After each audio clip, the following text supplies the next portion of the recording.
Buenas, buenas, mis estimados. Bueno, me dispongo acá a hacer el podcast del programa del lunes pasado acerca del hispanismo constructivo de Pedro Insúa, el cual fue un intento más de iniciar diálogo desde acá, desde la República Argentina, con todas aquellas naciones de habla hispana y portuguesa que o con aquellos pobladores de esas naciones que se consideren, eh, digamos, agredidos por una corriente ideológica consistente en desvirtuar o licuar nuestras identidades nacionales, según el país cada una a su manera, ¿verdad? Y frente a lo cual algunos, unos pocos, entendemos que la única opción para revertir esa situación interesada que expresa una política llevada adelante por el capital financiero internacional que a partir del licuamiento de esas identidades puede actuar con más facilidad, es responder tratando de fortalecer esas identidades a punto de partida de dar respuestas comunes, es decir, respuestas en las cuales podamos identificarnos todos aquellos hispano-iberoamericanos, ¿verdad? Que estemos dispuestos a revertir la situación construyendo respuestas resolutorias, no respuestas reaccionarias. ¿Eh? O sea, frente a la reacción de qué? A la reacción de horror, ¿cómo se llama? De rechazo, de denuncia del interés de licuar nuestras identidades nacionales, eh, plantear acciones, un pensamiento resolutivo, o sea, un pensamiento integrador, un pensamiento antes que nada regional, que exprese la posibilidad, eso quiere decir la posibilidad futura de una cultura compartida, ¿eh? Que pueda ser resolutoria de este tipo de identidades, es decir, en la que valga la pena vivir. Bueno, aclarado este objetivo prioritario de estas exposiciones, pues paso a responder preguntas específicas que me han hecho relacionadas con el programa en cuestión. Bueno, de las muchas preguntas que esta vez han alcanzado, pues difícilmente sería siquiera leerlas, no, leerlas sí, sí, leerlas todas sí, pero llevaría bastante tiempo. Pero respuestas a todas una por una no podría hacerlo en el tiempo que dura un podcast. Por lo tanto, he seleccionado dos preguntas.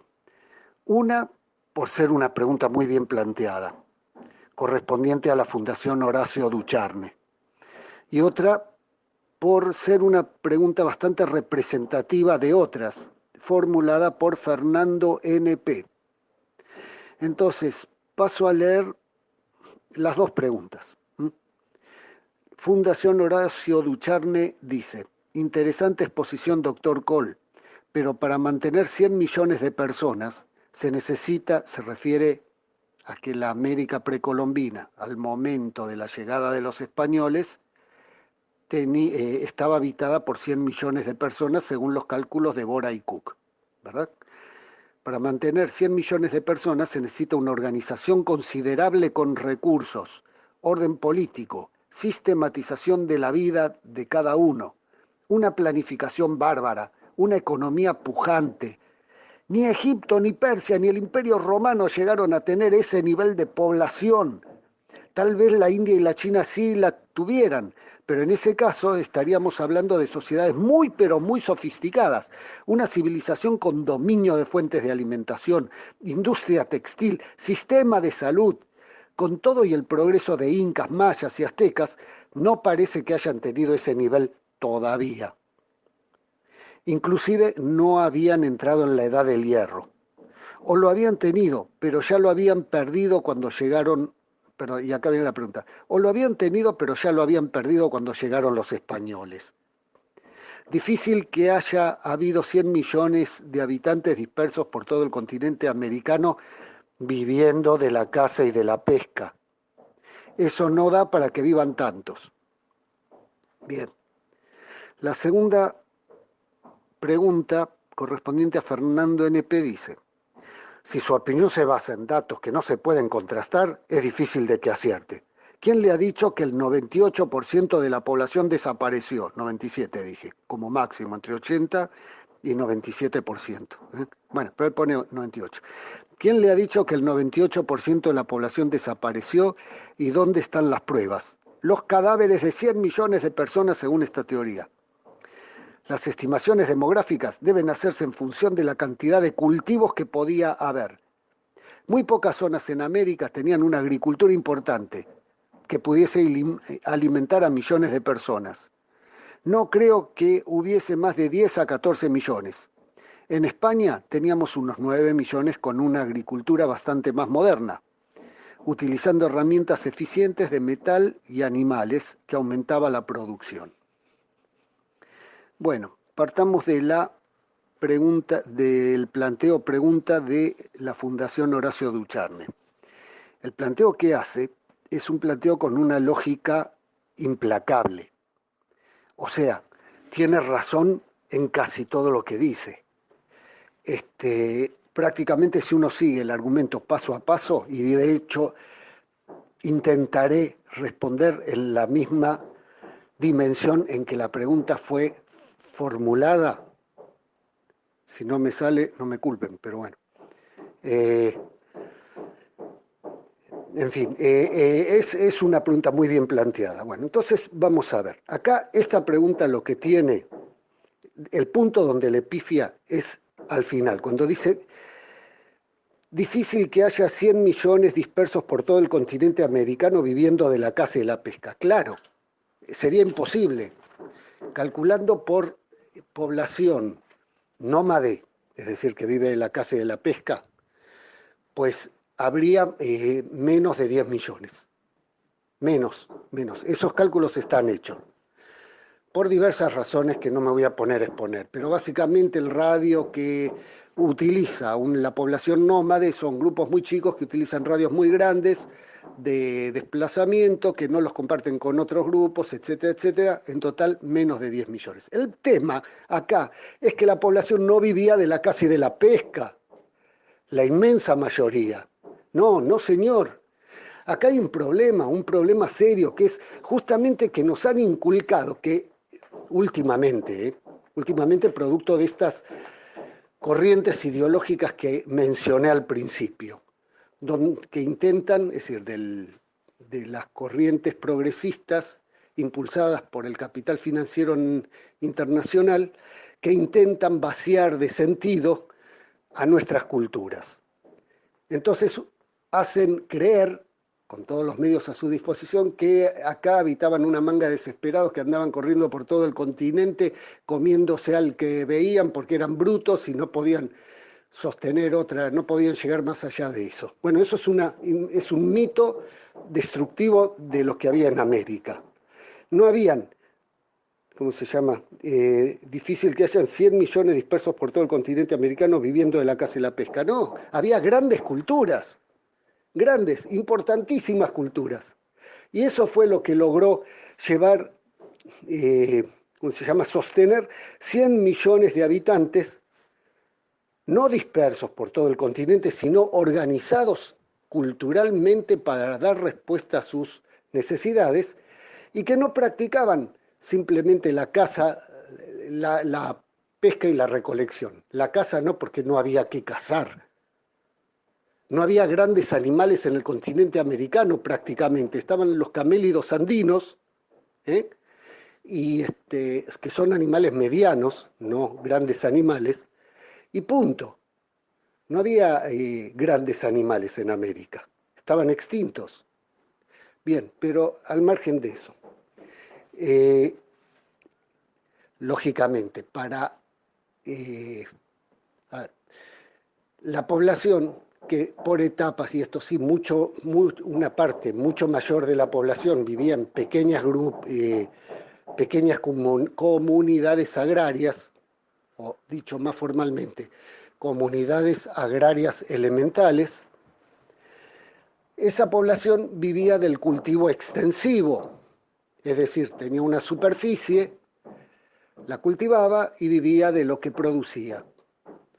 Bien, pero había otro tipo de prácticas de obtención de los alimentos que eran las prácticas de cultivo intensivo, o sea, no cultivo extensivo, sino cultivo intensivo. Esto quiere decir el aprovechamiento del suelo, ¿eh?, de una forma intensiva, de una forma especialmente eficaz que permitiera el sustento de una población mucho mayor. Este tipo de prácticas de cultivo intensivo son las que caracterizaron y las que dieron fundamento a Egipto, que poseía el riego a partir del Nilo, a la cultura, ¿cómo se llama? Sumeria, Acadia, Babilonia, que también que vivía también con obras a partir del Tigris y el Éufrates, y así en el macizo euroasiático africano, fundamentalmente a partir de los ríos.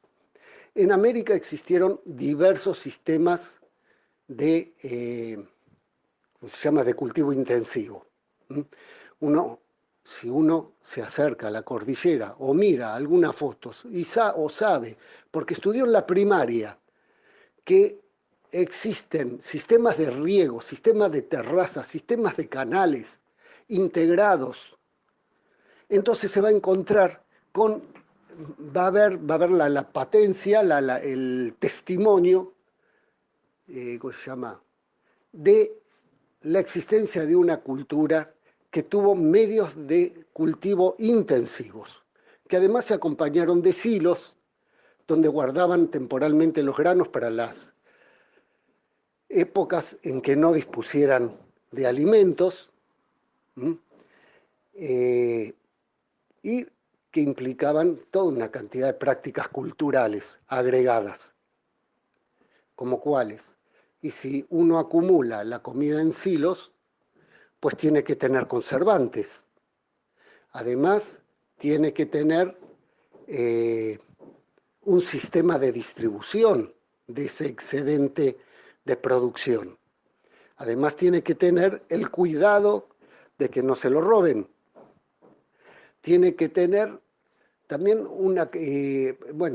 toda una cantidad de prácticas culturales que rondan a este tipo de producción y que permita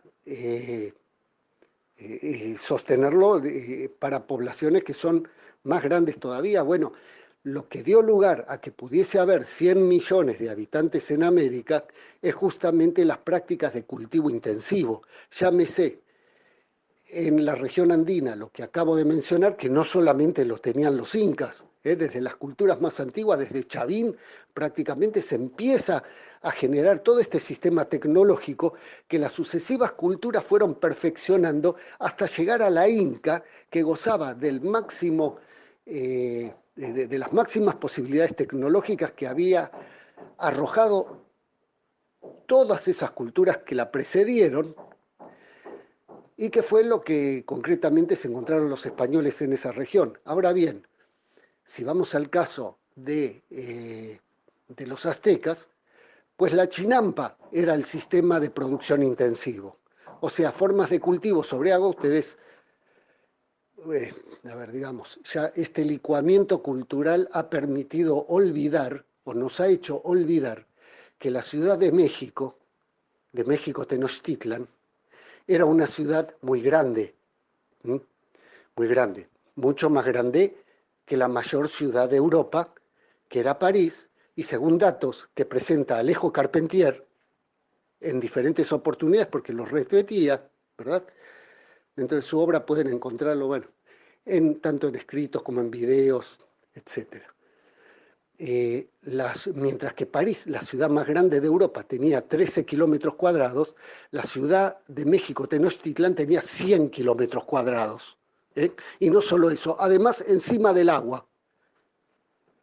¿Conocen aquello de Guadalajara en un llano, México en una laguna? Bueno, México en 5 lagunas, sí señor. Con edificios que además estaban sobre el agua, como hoy también están sobre menos agua, pero también sobre el agua en una porción de la ciudad, ¿verdad? Y edificios que además eran más altos que los de Europa, por cierto. El edificio más alto de Europa en ese momento era la Catedral de Sevilla. Y la pirámide del Sol de la ciudad de Teotihuacán, que ustedes pueden visitar hasta el día de hoy, era más alta que la Catedral de Sevilla. Pero no solamente eso, la pirámide de Cholula es más alta que la pirámide de Teotihuacán, la pirámide del Sol. O sea, había varios edificios en América más altos que los edificios de Europa. Bueno, en fin, estos son detalles, porque lo principal no es quién tenía los edificios más altos y las ciudades más grandes y todo eso, sino justamente quién era capaz de albergar un mayor número de población, ¿verdad? Ahora bien, siguiendo con la respuesta, perdón, la chinampa. ¿Qué era la chinampa? La, chi, la chinampa era un cultivo sobre agua que utilizaban en México Tenochtitlan, donde una parcela de tierra creada encima del agua que corría por abajo se regaba permanentemente y permitía cultivos permanentes. Ese era el sistema de producción intensiva. Los mayas, por su lado, tenían también su propio sistema de producción intensiva, que era el sistema de cenotes. Cenotes con una red de ríos subterráneos, o sea, depósitos de agua subterránea unidos por flujos de agua subterránea que los comunicaban, y a los cuales, es decir, esto como una base natural, pero a los cuales ellos agregaron, la prolongaron artificialmente. Ellos también tenían ese sistema de producción intensiva. Ahora sí, ciertamente, ahora cambia la cosa en la pregunta que hacía Horacio Ducharne, ¿no? Menciona una cultura como esta debiera tener industria textil, sistema de salud. Bueno, efectivamente, ustedes saben que cuando los españoles llegaron a América, encontraron las llamas, encontraron las mantas que los indígenas hacían con la lana de las llamas, pues los llevaron a Europa y los reyes buscaban obtener ese tipo de productos. Pues sí, existía una industria textil, así de ambicionada posteriormente por los europeos, sin mencionar que de los 4 tipos de algodón que existen en el mundo, los 2 tipos de algodón más finos se producían justamente en la región andina. Dice, ahora bien, pero más allá de todas estas cosas, sigue siendo cierto lo que dice la Fundación Horacio Ducharne, que no es un chiste sostener 100 millones de habitantes. Yo le diría ahora, incluso no solo viviendo de la casa, no viviendo de la caza de la pesca, sino con sistemas intensivos de producción agraria, sino que además aún con esto es muy difícil sostener 100 millones de habitantes. Y de esto da cuenta los estudios concretos de los cadáveres medievales, de los cadáveres prehispánicos. Lo que se encuentra en esos restos fósiles, la paleopatología nos muestra alteraciones que dan cuenta de lo que ya Bora y Cook diagnosticaron como una alimentación, un estado de alimentación de subnutrición, es decir, parte de esta población estaba subalimentada en la época justamente de la invasión, de la alegre llegada de los españoles a América. Bien. A ver, entonces, ¿a qué se debe esto? Pongamos por caso que tenían un muy avanzado, muy elaborado grado de organización social para sostener 100 millones de habitantes. ¿Cómo es posible que parte de esa población estuviera subnutrida? Lo cierto es que en forma cíclica, las culturas americanas fueron alcanzando niveles de existencia que les permitía alimentar una cierta masa poblacional y posteriormente llegaban a un límite que no podían superar. Cuando estaban sobre el límite, lo que podían hacer era organizar la recaudación del sustento de los productos alimentarios en una forma y distribuirlos en una forma tan ajustada que permitiera vivir una población lo más amplia posible. Después de eso, los imperios sucumbían. De esto dan muestra varias cosas. Los estudios edafológicos, que yo mencioné en la charla. Estudio edafológico quiere decir estudio del suelo y del aprovechamiento del suelo. Borah y Cook recurrieron a esos estudios, que en esa época se iniciaban, ¿verdad? Pero fueron suficientes para mostrar el grado de utilización del suelo de Teotihuacán. Teotihuacán, el lugar turístico actualmente que ustedes pueden visitar si van a México, las pirámides, ahí. Que si ustedes van allá van a ver que es un desierto. Bueno, eso no fue siempre un desierto, en alguna época fue una pradera fértil. Entonces, en la medida en que la población que vivía ahí, los teotihuacanos, llegaron a hacer un uso tan intensivo del suelo que finalmente llegaron a agotarlo, la civilización cayó. En las pirámides de Teotihuacán se han encontrado vestigios de un gran incendio. Aparentemente la ciudad, llegado un momento, la rebelión social se produjo, surgió un gran incendio y la ciudad sucumbió. ¿Por qué? ¿Por mano de los españoles? No, señor, mucho antes, por mano de los mismos indígenas.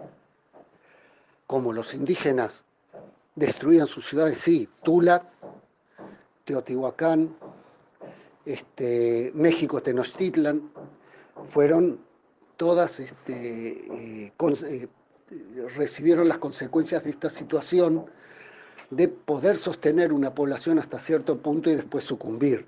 De hecho, cuando los españoles llegaron, si pudieron conquistar tan fácilmente México, Tenochtitlan, entre otras cosas, más allá de las epidemias y de la hecatombe demográfica, existió como razón para ello el hecho de que estaban llegando justo a este punto. La población estaba subnutrida.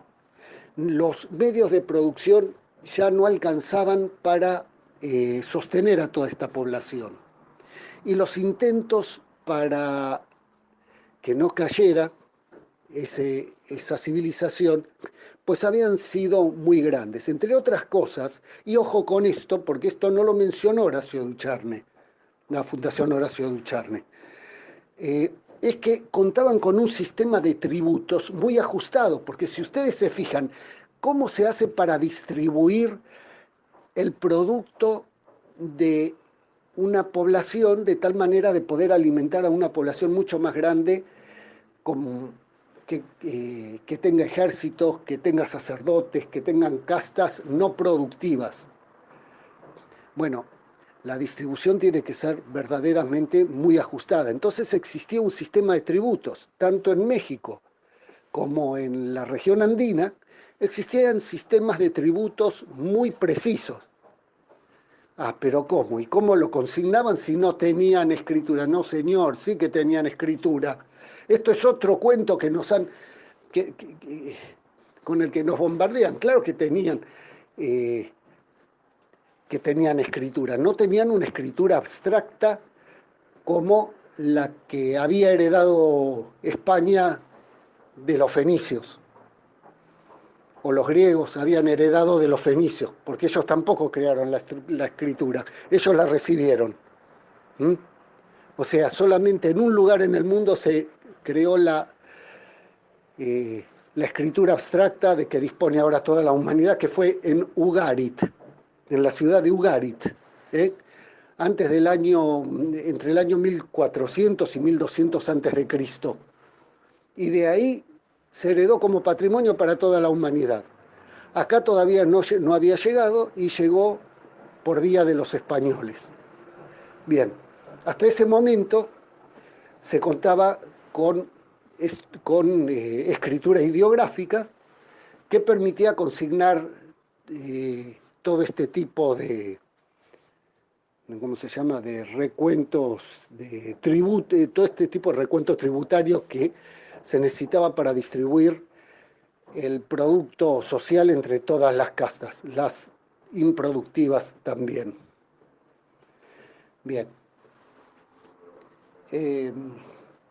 Ahora bien, cuando uno, por supuesto que este sistema tributario no se daba en abstracto, no era solamente un sistema de recolectores del tributo que andaban como funcionarios desligados de todo el contexto cultural en el que existían. Junto con los tributos se hacía una administración de los recursos que, si en el caso de los incas era se almacenaba en silos, en el caso de México se hacía otro tipo de administración y de, ¿cómo se llama?, de almacenamiento de los recursos. Por ejemplo, los jardines botánicos. Bueno, en México había jardines botánicos desde antes que en Europa. Bien, ¿dónde estaban esos jardines botánicos? Bueno, principalmente Moctezuma Xocoyotzin instaló en Huaxtepec, donde tenía su casa de descanso, un jardín botánico. ¿Para qué? Para sus delicias, era como un Luis XIV haciendo en el Palacio de Versalles un jardín, no botánico, pero un jardín al fin. No, no era eso. Era el resultado de las plantas que se traía de todo el país cuando se recaudaban los tributos y que se disponían de tal manera de que si había plantas alimentarias, poderlas estudiar para qué se las podía, de qué manera se las debía tratar, y si había plantas medicamentosas, se las pudiera tratar de tal manera que se pudieran beneficiar de esas plantas medicamentosas, no solamente la región que la producía, sino todas las demás regiones del país. Y eso estaba ligado al sistema tributario. Bueno, está bien, bárbaro, muy bien por Moctezuma Xocoyotzin, pero él no iba a administrar eso él solo, se iba a volver loco. Sí, claro, tenía toda una casta profesionalizada, que eran los mismos chamanes que se traían también cuando se conquistaba algún pueblo, y que se tenían que encargar de difundir o de centralizar, sería la palabra, para conocimiento de todo el imperio, lo que sabía él sobre las plantas de su región. Entonces, todas esas plantas estaban disponibles para alimentación y para sanación para todo el imperio. Muy bien. Ahora bien, ¿ahí terminaba la cosa? No, la cosa terminaba, digamos, con Hernán Cortés y con Francisco Hernández. ¿Quién era Francisco Hernández? Los médicos, el médico del virrey. Bueno, ¿qué pasó con Hernán Cortés? Sí, lo que pasó era que descubrió, entre otras cosas, que los médicos americanos le servían más que los médicos europeos. Entonces, en las cartas de relación que están al alcance de la mano de todos ustedes, incluso si la van a comprar al kiosco de la esquina, pues lo que se van a encontrar es que Cortés le contesta a Carlos V, le dice, no me mande, en las cartas de relación me refiero, no me mande México, no me mande médicos, porque aquí los hay y muy buenos. ¿Cómo sabía él? Y él lo sabía por experiencia personal, se cayó del caballo, se rompió una pierna, vino un Tícitl, es decir, un médico azteca, le entablilló la pierna, le corrigió la fractura, le inmovilizó la pierna, ¿cómo se llama? Se le afrontó las partes, la inmovilizó, hizo todo el proceso como se solía hacer en ese entonces en México y en el Perú también, ¿eh? De tratamiento de la fractura, que es muy parecido a la forma en que lo hacemos hoy. Oh, ¿y todo eso existía en América? Sí, mira vos, mira vos. Entonces, pensar que lo que había en América era una manga de desesperados viviendo de la caza y de la pesca es un error terrible, pero no es un error inocuo, ¿eh? Esto es lo que trato de marcar. No es un error por pura ignorancia, no. Es un error porque así nos han transmitido las cosas en los últimos años, producto de una política que tenemos que revertir y también en sus consecuencias ideológicas, que es justamente esto. Y ya me quedé sin contestarle a Fernando NP. Bueno, a ver si te contesto en simple. Y discúlpeme, Fernando, se la debo, pero acá si no voy a tener un problema con Ivonne. Eh, entonces, buscar los cadáveres como prueba de que existió esa población. Eh, Presentar cadáveres de 100 millones de personas no es un método válido. No es un método ni válido, ni eficaz, ni se utiliza jamás en arqueología. ¿Eh? Se utilizan otro tipo de métodos que están ligados con los que acabo de decir. Entonces, las pruebas están en los libros de Boray Cook, que están extremadamente explicados cómo se desarrolló toda la investigación y con los métodos que yo presenté en el programa. No solo el recuento tributario de los indígenas, que cómo llegó a los españoles. Sí, porque los españoles, cuando llegaron a México, lo que hicieron fue tumbar a la casta dirigente, ubicarse ahí, y el sistema tributario lo mantuvieron tal como estaba hasta el año 1545. ¿Eh? Fueron después haciendo correcciones, como lo venían haciendo los indios también, que fueron corrigiendo su sistema tributario. Pero los españoles siguieron corrigiendo el sistema tributario, pero lo tomaron como era el de los indígenas. Y ya le digo, hasta 1545 no lo alteraron, los datos los tenemos, están consignados. ¿Eh? Y los utilizaron Bora y Cook. Si usted quiere saber con más detalle toda esta cuestión de cómo se obtienen los datos de la existencia de esta persona, no solo usted, Fernando, sino todos los que hicieron la misma pregunta, pues entonces vayan a los libros de Bora y Cook, que lo explica con desesperante precisión y minuciosidad. Desesperante precisión y minuciosidad. Yo ya les dije cuáles eran las fuentes básicas. Hasta ahí, en una cuestión de difusión, llega mi aporte. Por demás, los libros son de editorial siglo XXI. Y no se consiguen en biblioteca, no sé si en la computadora está, pero hasta ahí llega la cuestión. Bueno, valga esto como aclaración, todas estas respuestas como aclaración a lo que hoy en día se dice y como aclaración reivindicativa del valor de las culturas que poseemos en el continente también. Ustedes los españoles tienen una cultura valiosa, nosotros también tenemos una cultura valiosa. ¿O qué se creen? Que la forma de hacer valer su cultura es descalificando la nuestra. Ambas son valiosas. Entonces tratemos, si están dispuestos, cosa que no sé si están dispuestos, más bien tiendo a creer que no están dispuestos, a aceptar el llamado que les estoy haciendo, a pensar en común una respuesta a los problemas que nos aquejan, pues entonces partan de considerar las cosas así. ¿Eh? Porque no hay otra. No hay, pisando la cabeza de nadie se llega a ningún lado. Es todo lo que tengo para decir. Hasta la próxima.